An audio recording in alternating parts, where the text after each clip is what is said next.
Bien, ya estamos viendo que se van integrando bastantes personas. Estamos a unos minutitos de poder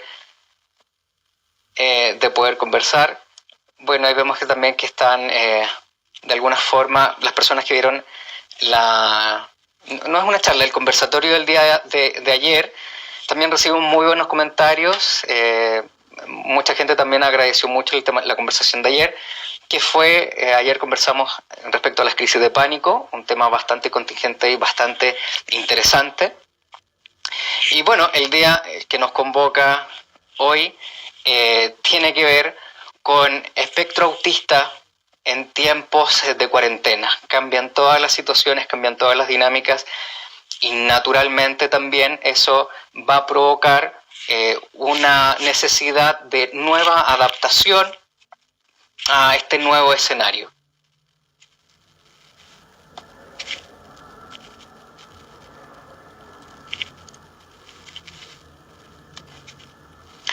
Bueno, estamos esperando a que Miriam se integre al panel. Ella es nuestra invitada del día de hoy, Miriam Solís. De hecho, cuando nosotros la publicamos, muchas personas también la conocían, y la conocían porque o les hizo clase o eran colegas. Entonces, desde ya recibimos muy buenos comentarios y ella se puso muy contenta. Así que en cualquier momento también se va a estar integrando con nosotros.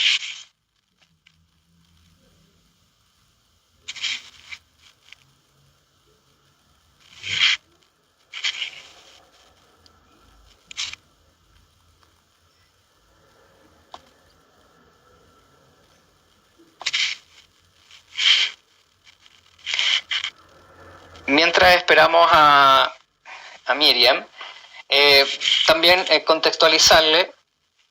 Perfecto, aquí nos está escribiendo Miriam desde su WhatsApp. Ok, entonces. A ver, vamos a ver si ahí se integró.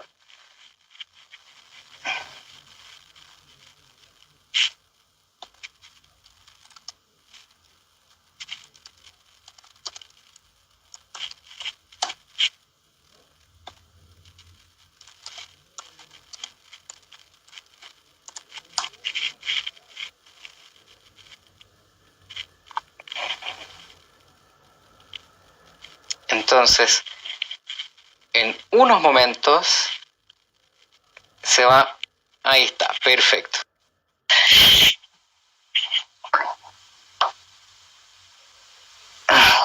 Bien, ahí se va a integrar en estos momentos. Ahí está apareciendo. Hola. Hola. Qué verte. ¿Qué tal? ¿Cómo estás? ¿Cómo están todos? Bueno, bien, todo bien por acá. ¿Cómo estás tú? Bien, llegué un poco tarde, disculpen, pero tuve ahí un problema técnico. Esas cosas, bueno, ¿no? pero también lo podemos entender perfectamente porque la vida de una profesora es tremendamente ocupada, sobre todo con familia y con una hija tan preciosa como la que tú tienes. Así que sí, absolutamente todo es perdonado. Gracias. Genial, todo se te perdona, no hay problema. Además estamos súper bien en la hora, la gente se está integrando, ya hay bastante gente que también se ha integrado y te ha mandado tus saludos porque te conoce. Entonces, bien, ya que son las 10 y minutos pasaditos, ¿te parece, Miriam, que comencemos? Sí, por supuesto, vamos. Ya, mira, perfecto, ya, súper bien. Bueno, desde ya quisiera, desde este lado, darle la bienvenida a todas las personas que se están integrando a este espacio. Les damos la bienvenida también a nombre de Instituto Ser y Conciencia. Como instituto también estamos al servicio de poder entregar un aporte a la sociedad, a la comunidad, desde el espacio de la educación, desde el espacio, desde la psicología y sobre todo desde el apoyo de la salud mental y emocional. En virtud de esta necesidad, se forma Instituto Ser y Conciencia, generando espacios de terapia con áreas de psicología, con áreas de terapias complementarias y con áreas sobre todo también de cursos y formaciones para profesionales, pero también para aquellas personas que desean incorporar más herramientas para ayudar a otros y también para su vida. Y, por supuesto, ya comenzamos hace unos días con entrevistas que tiene relación con temáticas muy atingentes, muy importantes y relevantes. Y el día de hoy contamos con la presencia de una docente de nuestro instituto, una gran persona, gran amiga, gran profesional. Ella es Miriam Solís y es docente de educación diferencial de la Universidad Mayor, magíster en educación diferencial en mención en discapacidad múltiple. Y ha trabajado largos años también en esta área. Y de hecho con Miriam nos conocimos en un contexto de, no me acuerdo cómo se llamaba la escuela o el colegio. La escuela Santa Teresa de Ávila, en Recoleta. Ya, perfecto. Y bueno, en ese contexto nosotros nos conocimos. Sí, pues, ahí fue. Claro, ahí bueno, yo me acuerdo que llevaba atriles y hacía cuentacuentos, iba pasando por distintos cursos, colegios, y ahí con Miriam tuvimos muy buena onda, muy buena afinidad. Y bueno, aprendí muchísimo desde ti, como dicen por ahí, seca profe, ¿ya? Y bueno, vamos a sacarte todo el provecho desde tu conocimiento, desde tu experiencia, y esperamos de este espacio también ser un aporte a todas aquellas personas que nos están viendo, no solamente del área de los cuidadores, de personas que trabajan, ya sea haciendo clases o docencias, sino también del lado de la familia como los padres, madres, ¿ya? Bien, comencemos. Esa es la idea. Esa es la idea. Miren, cuéntanos, estamos hablando del tema de espectro autista en contexto de cuarentena, entonces cuéntanos qué podemos entender por espectro autista. Bueno, lo primero es como saludar también a la gente que está escribiendo cosas bonitas. Les agradezco mucho sus cariños, a toda la gente con la que me he topado en la vida personal y profesional también. Qué increíble poder como encontrarnos en estos espacios que quizás antes no imaginamos o que no estábamos tan preparados y ahora estamos haciendo uso de estos recursos. Es una temática que la verdad al principio cuando Claudio me invita a juntarme con ustedes para hablar de esto, no sentí que fuera la persona más apropiada, debo decirlo, porque creo que hay gente en el mundo de la educación especial que probablemente maneja la temática o que quizás tiene mucho más que decir con respecto a los libros o a la teoría, pero en realidad lo que me motivó fue básicamente el poder estar con ustedes y también esa sensación de que quizás además de profesores aquí también hay padres. Y creo que eso es lo que me llamó más la atención y me dieron ganas de poder estar también. Así que dejando esa explicación como un poco contándoles que no quiero abordar aspectos teóricos sobre el autismo, sino que más bien prácticos, tips que efectivamente puedan ser útiles tanto para las profesoras y profesores que están escuchando, como también para los padres que puedan estar viéndonos. Ese es como el sentido de lo que estamos haciendo, ¿ya? Así que dejando claro ese aspecto, les cuento un poco de cómo vamos a enfocar esta conversación, ¿ya? Bueno, ¿de quiénes vamos a hablar? Vamos a hablar de personas autistas, ¿ya? El referirnos al concepto primero de persona ya nos posesiona en un espacio del derecho, ¿ya? No vamos a hablar de autismo, no vamos a hablar de autistas, vamos a hablar de personas, ¿ya? Dentro de la condición de autismo. Eso yo creo que es como importante decirlo. Aquí hay muchas diferencias de opinión. Digamos que hay expertos en el ámbito del autismo que tienen muchas opiniones distintas sobre qué es el autismo, sobre cómo se define y también la causa, ¿ya? Entonces, lo que yo les voy a comentar es más o menos en lo que hay cierto acuerdo, ¿ya? El trastorno del espectro autista se define como un trastorno del neurodesarrollo, ¿ya? Y que básicamente, en palabras muy simples de explicar, es una manera diferente de procesar las experiencias, o más bien como de percibir el entorno, el mundo, ¿ya? Y una persona dentro del espectro autismo puede tener una calidad de vida como cualquiera de nosotros que no tenemos esa condición, siempre que reciba los apoyos pertinentes. Ya eso es como importante. Y esos apoyos pueden venir de diferentes esferas, de diferentes ambientes. O sea, tanto, por ejemplo, lo que puede hacer el mundo de la salud como los profesores, todos esos apoyos son importantes y significativos. Por lo tanto, hablamos de una condición que no es una enfermedad, y eso hay que descartarlo claramente, y no hay nada que curar, digamos, solo dar apoyos. Y de eso un poco vamos a hablar hoy día.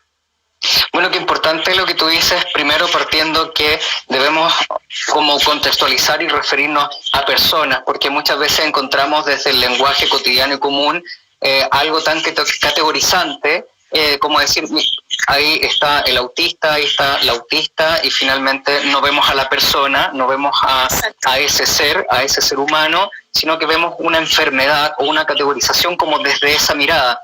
Entonces, primero es muy valioso poder, lo que tú dices, de poder ver al otro como un ser humano, una persona que tiene una condición, ¿no? Entonces, me gustaría que nos pudieses contar a todos de qué se trata, qué características tiene, cómo uno puede así como poder distinguir, cuáles son las características como más comunes. Bueno, incluso en eso hay ciertos desacuerdos, ¿ya? Digamos que también ahí hay mucha diversidad de opinión con respecto a lo que piensan los expertos sobre las características de una persona autista. Algunos parten de la base que es imposible caracterizar, ¿ya? Pensando en que cada persona es distinta, por lo tanto hablar de buscar ciertas características podría resultar un tanto opuesto a la visión de la persona de la que hablábamos anteriormente. Pero digamos que hay cierto acuerdo en la literatura que dice que las personas dentro del espectro autista podrían, digamos que tener 3 grandes características. La primera es que requieran de apoyos en el ámbito de la comunicación, que también necesitarían apoyos importantes en el ámbito de la flexibilidad cognitiva, y también en el asunto y todo lo que tiene que ver con esta sensación de realizar juegos reiterativos, ¿ya? Entonces, podríamos decir que lo social, el ámbito comunicativo y también las habilidades cognitivas podrían requerir de apoyos. Cuando está esa triada, podríamos estar frente a una persona que dentro del espectro autismo. Digamos que eso podría caracterizarlo de alguna manera. Y como dentro del espectro autista, ¿cuál sería como la gama de colores con los cuales nos podemos encontrar? ¿No? Porque antiguamente se hacía la distinción entre Asperger, autismo, ahora como está, ¿cuál sería esta gama de colores del espectro autista? Coméntenme por acá, creo que no sé si soy yo o Miriam tiene una falla de comunicación. Ahí está, perfecto. Sí, es una pregunta también compleja porque depende mucho del paradigma con el que tú mires esta condición de autismo, ¿ya?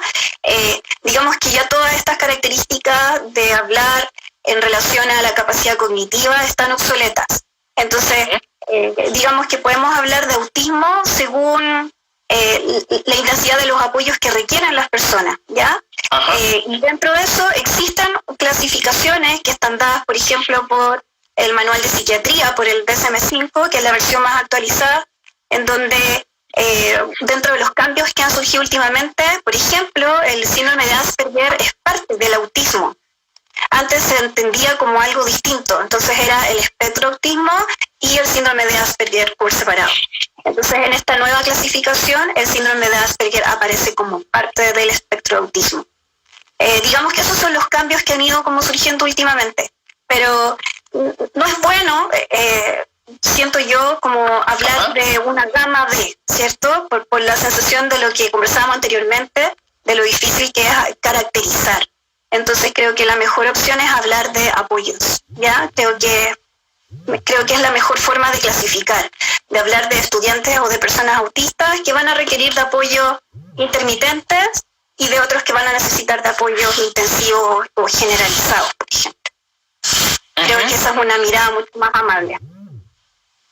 De todas maneras, sí, de todas maneras. Y Miriam, ¿podrías comentarnos de qué forma, como en este contexto social y de salud mundial en el cual estamos viviendo, de qué manera puede afectar a una familia incluso que tenga un integrante con esta condición, ¿no? ¿Nos puedes comentar de eso? Sí, mira, es súper importante esa pregunta porque efectivamente dentro de lo que les comentaba sobre estas características del autismo, sobre estas 3 grandes características, hay elementos que ahora están en crisis, ¿cierto? O sea, digamos que esta situación de cuarentena ha hecho que las personas autistas tengan que, por ejemplo, entender cambios de rutina que para ellos dentro de la inflexibilidad mental, ¿cierto? Es muy difícil de entender. O sea, los cambios repentinos, las sorpresas no son fáciles de canalizar ni de entender para ellos, ¿ya? Entonces quizá esa sensación forzosa de estar recluidos genera mucho estrés en ellos y en las familias. Lo otro también es que las personas autistas necesitan entender lo que está pasando. Y esta es una situación nueva. Por lo general, las personas autistas suelen tener dificultades para comprender cambios o situaciones que aparecen emergentes, ya sin previo aviso. Lo inesperado les genera también mucho estrés. Por lo tanto, yo creo que las grandes dificultades del confinamiento, del estar en cuarentena, surgen a partir de entender este cambio repentino de su rutina, básicamente, y de todo lo que eso significa. La importancia de la rutina es una temática fundamental porque justamente en estos contextos de cuarentena, ellos se le rompe todo el esquema, toda la estructura, desde que se levantaban a cierta hora, desayunaban tal cosa, tal persona los iba a dejar, tal era la ruta de recorrido, a tal hora llegaba, a tal hora, es decir, todo el día estaba completamente estructurado, justamente también para, de alguna forma, calmar esa sensación interna de vivencia que ellos necesitan una estructura, una rutina, y todo esto de un momento para otro se quiebra, ¿no? Existe una modificación completa. ¿Qué consecuencias o qué sensación interna puede estar viviendo esa persona que está acostumbrada a esta rutina, que la necesita y que de un momento a otro ya se quiebra? Mira, inmediatamente cuando tú me haces la pregunta, me acuerdo de una imagen que uso para ilustrar esta sensación de caos. Cuando estoy enseñándole a mis alumnas en la universidad, proyecto una imagen de un horario peak de tránsito en India, en Calcuta. ¿Ya? Es una forma de graficarles lo caótico que puede estar resultando para esa persona autista, la cantidad de estímulos, de sonidos, de personas, de movimientos, de voces, de olores. Esa es la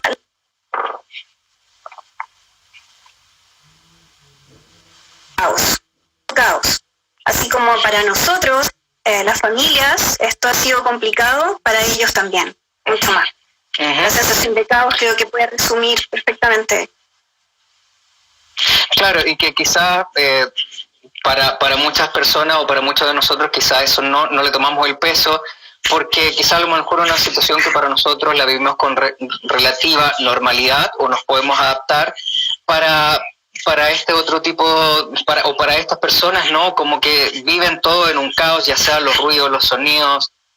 De hecho, se me vienen muchos ejemplos a la cabeza, ¿no? Pero, por ejemplo, me acuerdo de un caso que estaba viendo, que estaba aportando la familia, donde la niña de pronto empezó a presentar, o se intensificaron las conductas disruptivas, se empezó a colocar mucho más agresiva, evidentemente, y principalmente ese contexto donde se incrementó esta explosión de agresividad tenía que ver con algo tan sencillo como que la profesora un día estaba acostumbrada a venir con la misma atuendo, la misma ropa, y ese día se lo cambió. Entonces ya ese cambio, que para uno puede parecer así como, ¿pero qué? Si fue un cambio de ropa, para ellas les puede afectar tremendamente, ¿no? Como, o sea, incluso en detalles así, puede ser algo que puede tener consecuencias. Sí, exactamente. Acá, bueno, nos van preguntando de como una de las características que tiene esta condición dentro de las distintas como descripciones que se da, es la existencia de conductas desadaptativas o conductas disruptivas, que pueden ser desde conductas agresivas hacia otros, conductas autolesivas, conductas hipersexualizadas, etcétera. Entonces, acá nos pregunta un padre de familia qué mecanismos o qué herramientas puede hacer para manejar la frustración o esas conductas en su hijo, ¿no? Mira, yo creo que quizás ahí hay algo que acotar un poquito, antes de responder a lo mejor a la petición del papá. Yo creo que más que la conducta, más que el hecho de que la conducta desadaptativa caracterice a la persona autista, es que lo que sucede es que ellos requieran de apoyos, o más bien, digamos que necesitan trabajar su conducta adaptativa. Yo no creo que el problema de conducta lo podamos asociar así tan fácil al autismo, ¿ya? Creo que es hacerlo responsable a las personas autistas de siempre tener problemas de conducta, y no es así, o sea, no es una característica de todas las personas autistas, entonces hago como esa salvedad. Ahora, claro, efectivamente dentro de todas las necesidades de apoyo aparece la conducta adaptativa como algo que debiéramos trabajar, sobre todo en este contexto en el que nos encontramos. Y para eso estuve como un poco indagando para poder comentarles algunos tips y como algunas ideas. Sí, será el momento como para comentárselo a los padres, pero creo que quizás una buena estrategia, más que imponer acciones o estrategias o tratar de ser terapeutas de sus hijos, que eso no desde mis palabras, sino que lo han dicho padres en distintos espacios, no resulta que el padre sea el terapeuta de sus hijos, ¿ya? Eso genera más estrés en la familia, los hace cumplir una función que probablemente para el cual no están preparados, entonces son padres, ¿ya? Y en ese rol ellos cumplen una función maravillosa de apoyo a la educación, ¿cierto? O sea, son los pilares fundamentales, pero no son terapeutas, y creo que eso es súper importante aclarar.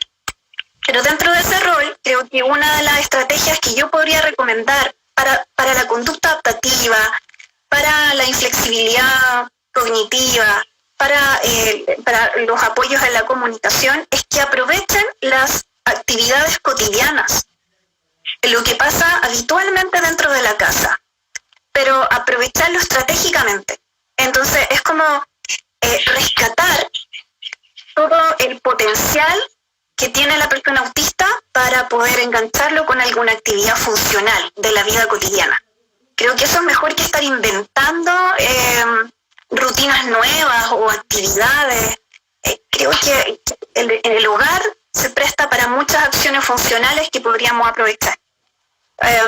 No sé, por ejemplo, para una persona autista que le guste mucho el orden, ¿ya? Si estoy hablando de alguien que presenta conductas desadaptativas y se altera cuando los espacios no están ordenados, cuando quiere seguir una rutina de estructura en su ropa o en la forma en la que está puesta la mesa, ¿cierto? El orden le gusta.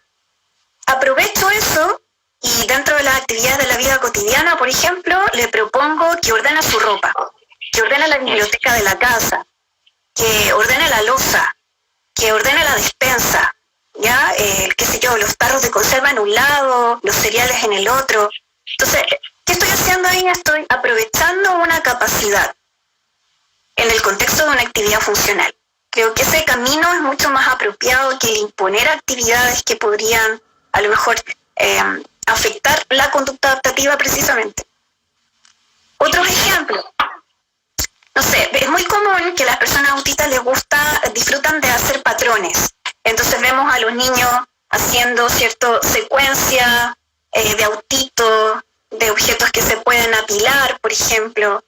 Entonces, para ese tipo de conductas, que podrían ser un problema, la invitación es a tomar esa habilidad, porque es una habilidad, y, por ejemplo, llevarlo a lo funcional, poniendo la mesa, participando a lo mejor en la elaboración de ciertos alimentos que tienen secuencias, ordenar la habitación, por ejemplo.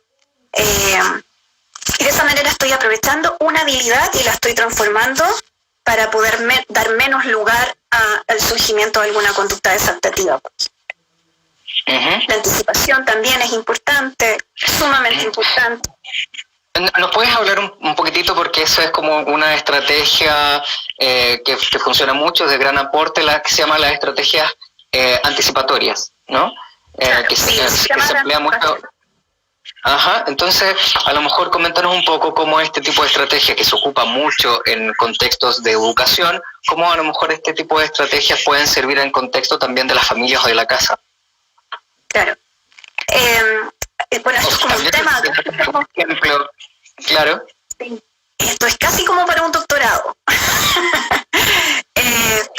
Por la importancia que tiene. O sea, hablar de anticipación para personas autistas es ordenar la vida. Una persona autista necesita ordenar su vida, su día a día. Y mientras más predecibles sean las acciones que van a pasar, que van a acontecer en su día a día, mejor aún, ¿ya? Entonces, lo que hace la anticipación no es condicionar, porque hay mucha gente que tiene susto de los sistemas de calendarios que condicionan.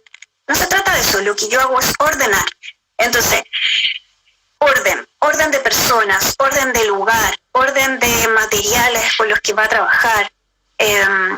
Y las agendas o los sistemas de calendario son sumamente importantes. Entonces, va a depender de la persona. Hay personas autistas que están en etapas muy iniciales, que todavía no acceden a la lectoescritura, que necesitan, por ejemplo, para entender lo que va a pasar, un objeto concreto. El mismo vaso con el que voy a tomar me anticipa el desayuno, ¿ya? Entonces, los sistemas de anticipación se tienen que relacionar con la etapa de pensamiento en el que se encuentra la persona autista. El pictograma no les sirve a todo el mundo, ya la imagen no les sirve a todas las personas autistas. Entonces eso lo tengo que definir con cuidado.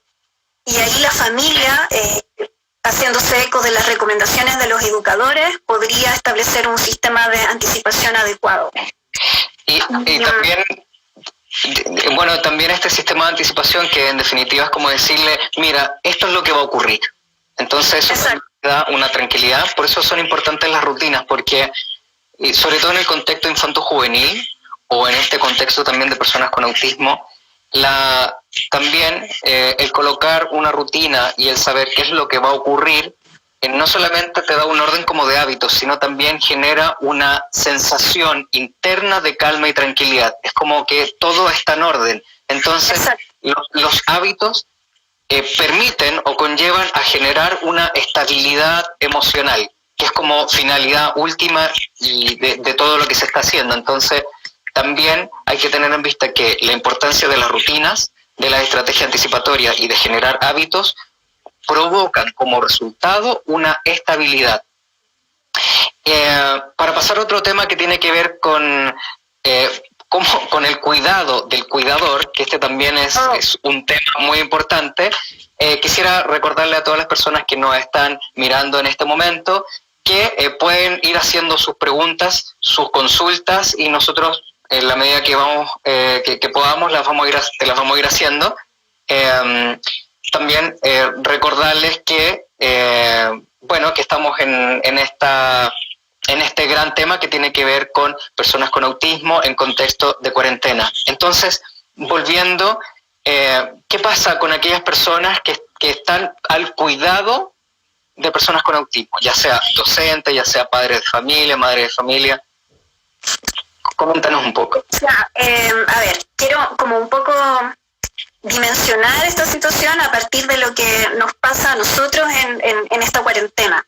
Estoy segura que todos los que están escuchando y viéndonos han vivido en carne propia lo que significa estar confinados, lo que ha significado el estrés que ha generado en las familias el estar en encierro.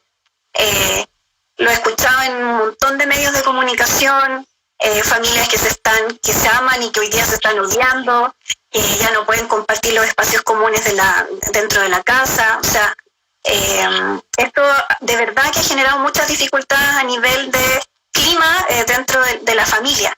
Y eso ha afectado muchísimo más. O sea, yo creo que todo eso se incrementa cuando hablamos de una familia que tiene a una persona con autismo dentro de la casa.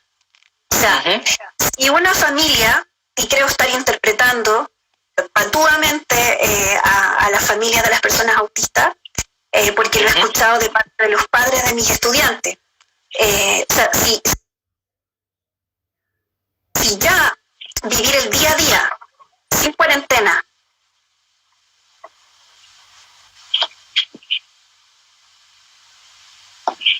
creo que, no sé si...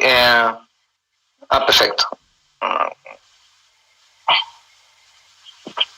Además, se tienen que preocupar de aspectos de salud, ¿cierto? De encontrar a los terapeutas adecuados, de llevarlos al dentista, una cuestión tan clásica, tan normal, ¿cierto?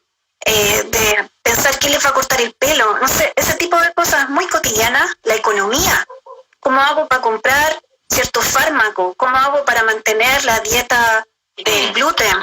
¿Cómo hago para...? Entonces, toda esa cantidad de elementos o preocupaciones que la familia vive hoy día se incrementa. Entonces, tenemos a cuidadores, hablo cuidadores para no referirme solo a los padres, que de verdad están pasando por una situación muy complicada de calidad de vida, ¿ya? Y se han visto afectados cada uno de estos ámbitos, o sea, mucho más que en la vida cotidiana. Entonces, hay que cuidar al cuidador. El cuidador tiene que también velar por su bienestar. Esa es una cuestión fundamental. Si el cuidador no está bien, difícilmente va a poder ayudar, va a poder prestarle los apoyos adecuados a la persona autista. Entonces, ahí hay un temazo de trabajar. O sea, bueno, de hecho, también quería compartir... ¿te acuerdas la investigación que hice en la universidad donde tú trabajas? Que tenía que ver con los cuidadores que trabajan con personas con espectro autista, enfocados en ellos, y aquí también pensando en las familias. Uno de los altos indicadores de estrés, al menos de estrés, pero también trastornos de ansiedad o depresión, o sensación de angustia, sensación de falta de control, de estrategia, etcétera, estaba principalmente plasmado en la persona que cuida, ¿no? Y mostraba una serie, en esta investigación se lograba identificar una serie de sintomatologías que tenía la persona del cuidador. Pero ¿cuál es el problema? De que el cuidador tiene el rol de cuidador, por ende asume un rol de tener que estar bien, de tener que ser fuerte, de tener que estar ahí. Y aquí, al menos en todas las familias que a mí me ha tocado trabajar con personas con autismo, ese es un rol que suelen asumir, como el tener que sacar adelante a esta familia. Por ende, se deja muy del lado el autocuidado y a sí mismos. Sí. Y por acá preguntaban cómo estrategias para contención emocional. Pero aquí viene algo que es muy delicado, porque ¿cómo poder contener a un otro emocionalmente cuando por dentro estoy casi desbordado o desbordado, ¿no? Sí. ¿Qué podríamos recomendarle a estas personas para que trabajen el autocuidado o esta autocontención emocional y que eso también vaya repercutiendo en los integrantes de su familia, desde tu experiencia? Yo creo que el principio de todo es reconocer, como tú dices, que no tenemos capa de superhéroe. O sea, aquí hay aspectos en los cuales tenemos que decir, aquí necesito ayuda, no puedo solo. Y que es algo que históricamente les pasa a los padres de niños autistas o de niños con discapacidad en general, que se disfrazan de superhéroes y la verdad es que terminan desbordados, agotados emocionalmente, no queriendo más. Mamás y papás que dejan sus roles familiares, sus tiempos libres por solamente dedicarse al cuidado de la persona, y eso es realmente agotador. O sea, y en este espacio yo creo que una de las recomendaciones, creo yo, que también es producto de lo que nosotros que hemos trabajado en clases con las alumnas de la universidad y también en la investigación, es que nos hemos dado cuenta que es necesario que el cuidador reconozca lo que le pasa. Yo creo que eso es el primer paso. Comprender que no estoy bien, que necesito ayuda, saber que reconocer la emoción que tengo, estoy frustrado, tengo rabia, que me está generando lo que está pasando con mi hijo dentro de la casa, y no sentirse culpable por lo que sienta, ¿ya? Yo creo que ese es el primer paso. Y fíjate que cuando las personas o la familia que me ha tocado acompañar en estos procesos, justamente que cuando empiezan a preocuparse de sí mismos, a soltar esas culpas, a dedicarse más tiempo, por ejemplo, a este matrimonio, a esta pareja o a mí mismo, naturalmente, cuando la energía viene hacia ellos, naturalmente viene algo que es bien interesante para los hijos o personas con autismo, que es que necesariamente tienen que generar estrategias por sí mismos, ser más dependientes, entregarle más responsabilidad, y en el fondo también es poder confiar en el otro, no porque sean personas con autismo, no necesariamente son personas que no van a poder hacer cosas, sino cuando la energía viene a mí, el otro necesariamente tiene que activarse y desarrollar sus propias potencialidades. Miriam, hay varias personas que están preguntando en este momento por el tema de la alimentación y cómo se relaciona el tipo de la alimentación con el autismo. Entonces, desde tus conocimientos y desde tu experiencia, ¿qué nos puedes comentar respecto a eso? Bueno, dentro de todo lo que comentábamos sobre algunos, digamos, causas del autismo y de algunos tratamientos para poder sobrellevar mejor la conducta adaptativa o las otras condiciones, ¿cierto?, para poder brindar mejores apoyos a las personas autistas, ha surgido dentro de las posibilidades de terapias o de tratamientos, como prefieran llamarlo, dentro de muchas otras terapias también, ¿ya? El asunto de la alimentación, ¿ya? Hay algunos profesionales que dicen que la alimentación influye directamente en, por ejemplo, el control de la conducta adaptativa que tienen las personas con autismo, bajando sus índices de ansiedad, ¿cierto?, de inseguridad, y hay padres, tengo, digamos, conocimiento de que hay padres que les ha dado excelentes resultados, como a otros que no han notado una gran diferencia entre el pasado y desde que comenzaron el tratamiento con la dieta en particular. Ahora, creo que mi apreciación es que hay que probar, o sea, desde el punto de vista de que el papá es libre de poder tomar decisiones, y si efectivamente se está dando cuenta que en algo las terapias apoyan y que hay cambios importantes, al menos lo que yo he visualizado es que hay padres que están súper contentos y otros que no han notado diferencia con respecto al tema de los alimentos. Ahora, claramente la alimentación influye. O sea, eso no es algo que le pase solo a la persona autista. Influye en el desarrollo del ser humano. Entonces, de todas maneras. Claramente tiene que tener que ver, de todas maneras. Ahora, lo que no se sabe, o digamos que la investigación no ha podido determinar, es si los cambios son sustanciales, así como para poder ligarlos directamente a la alimentación. Exacto. Ahora, lo que sí creo es que en el ambiente de la cuarentena, los hábitos alimenticios pueden llegar a desordenarse. Y eso claramente puede cambiar la dinámica de la persona, ¿ya? O sea,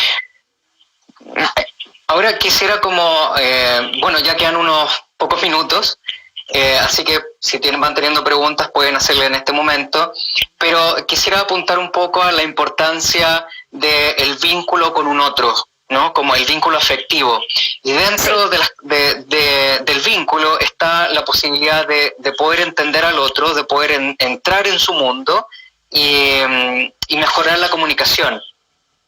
Y acá, por ejemplo, se me viene a la mente uno de los casos que tuve, que era un chico adolescente de 15 años, casi 16, y que en el colegio estaba, que es una escuela especial, finalmente estaba teniendo conductas hipersexualizadas, en donde tomaba compañeras más pequeñas en edad, y lo pillaban a veces, por ejemplo, en el baño, ¿no? Como justo bajándose el cierre, etcétera, como conductas bastante delicadas, muy riesgosas. Entonces, toda la comunidad educativa estaba en una alerta total.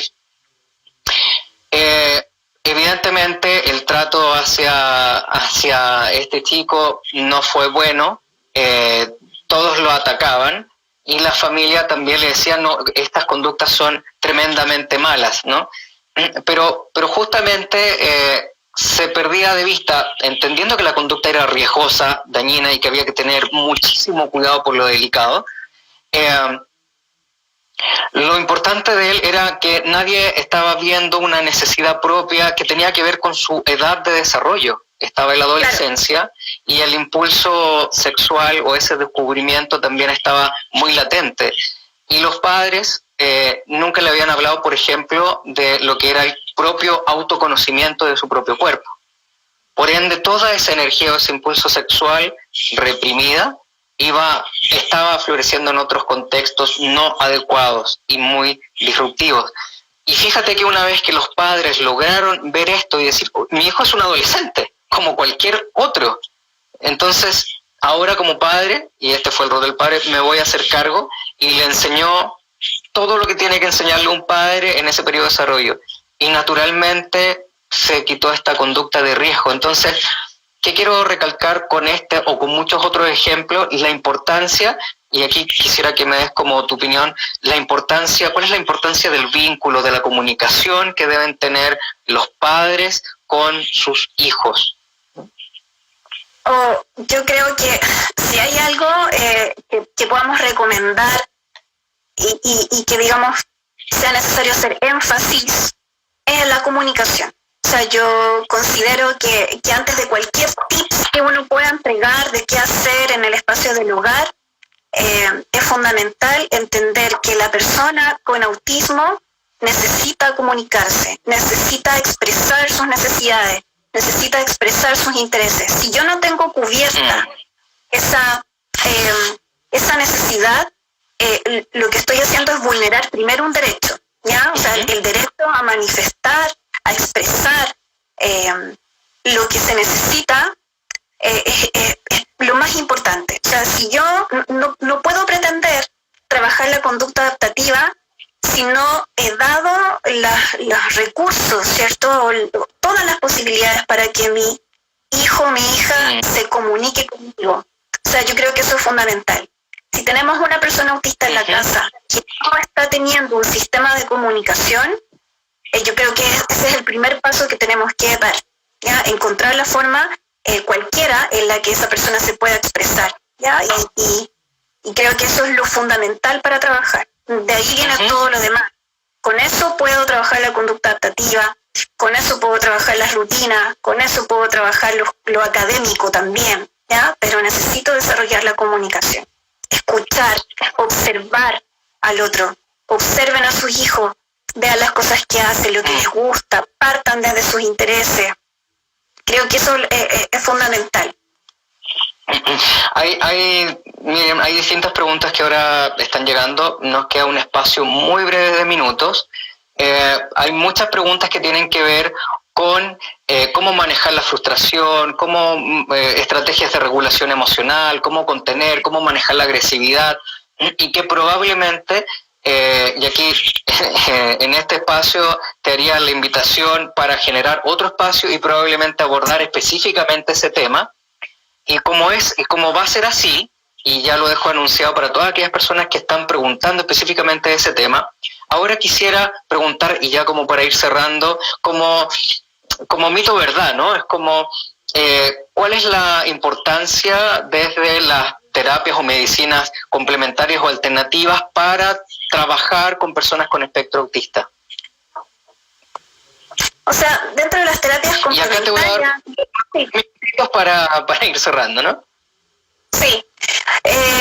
Como lo que te decía con respecto a la dieta o a todas estas terapias o procedimientos que se han ido probando, yo creo que los padres son súper sabios. Creo que los papás tienen finalmente la última decisión y ellos conocen muy bien, son los expertos ellos saben cómo sus hijos van cambiando sus conductas durante el tiempo, y yo confío en la decisión de los padres con respecto a elegir terapias alternativas.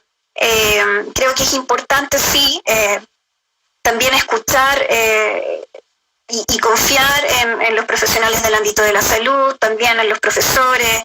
Creo que el trabajo colaborativo, ¿cierto?, de los distintos ámbitos puede dar lugar a la búsqueda más amplia de soluciones. Entonces, no cierro, no invitaría a los padres a cerrarse a la posibilidad de probar. Finalmente es eso. Yo creo que es importante y es súper entendible que ellos van a buscar lo que sea necesario para poder satisfacer las necesidades de sus hijos. Así que, en la medida en que se respete la dignidad de la persona, yo creo que se puede probar, ¿ya? Pero siempre teniendo ese foco, que nada vulnere los derechos, que nada atente contra la dignidad de las personas, de sus hijos.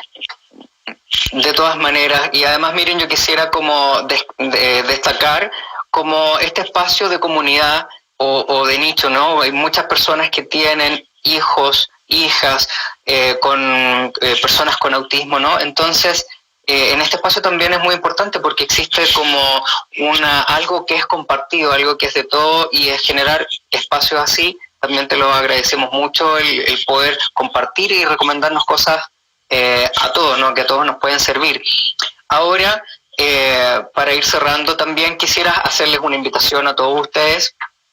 Justamente con Miriam, elaboramos un curso que tiene que ver con estrategias para el manejo de conductas adaptativas y desadaptativas, es decir, cómo manejar la frustración, específicamente cómo generar contención, cómo poder trabajar también el autocuidado.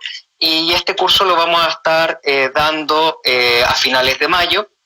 Vamos a estar los dos con Miriam dando este curso, así que desde ya los dejo invitados a que puedan meterse a la página web www.seryconciencia.cl, busquen el curso de métodos y estrategias para las conductas desadaptativas y ahí desde ya pueden consultar. Dejarles también invitados para el día de mañana.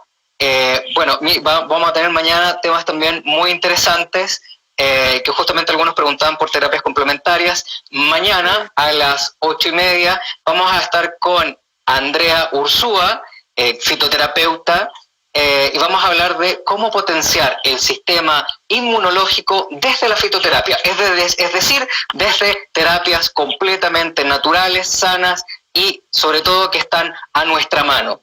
Va a estar entrevistando nuestro querido amigo Juan Andrés Alfate desde el espacio desde las 8:30. A las 10 de la noche también tenemos otro tema bastante interesante, que es gestación en tiempos de cuarentena o en tiempos de pandemia. Para todas aquellas familias que están esperando un nuevo integrante a la familia, para todas aquellas mamás que hermosamente están gestando y les toca vivir en este contexto. Mañana vamos a estar con Karin Fuentealba, matrona integral, para aclarar todas las dudas que ustedes tengan respecto al tema. Entonces, para mayor información, visiten nuestras redes sociales, nuestro Instagram, Instituto Ser y Conciencia, y nuestra página web www.seryconciencia.cl. Desde ya, Miriam, te agradezco mucho. Quisiera ver si quisieras decir unas palabras para todas las personas que nos están escuchando para poder despedirnos. Solo agradecerles a todas las personas que se unieron, porque a pesar de que era tarde, por ahí escuché algunos comentarios, así como, es un poco tarde, pero que a pesar de eso estuvieron acá conectados, entendiendo también que es poquito lo que podemos hablar en poco tiempo también, en el tiempo que tenemos disponible. Pero siempre dejar abierta la posibilidad de que si necesitan algo, si creen que puedo ayudar en algo, quizás profundizando un poco más de los temas que vimos hoy día, yo feliz de que me contacten, súper dispuesta y muy contenta de poder ayudar en lo que sea, probablemente, y obviamente no tengo todas las respuestas, partí hablando de eso, pero en algo seguramente voy a poder como ayudar, así que súper dispuesta y muy contenta.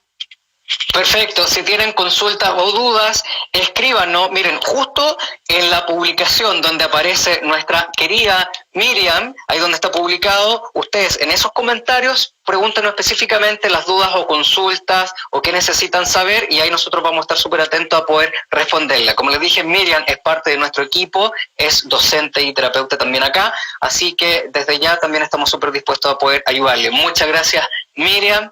Y bueno, nos vamos a ver seguramente, por todas las preguntas que salieron, nos vamos a ver seguramente la próxima semana. Así que muchas gracias a todos y nos vemos nuevamente mañana.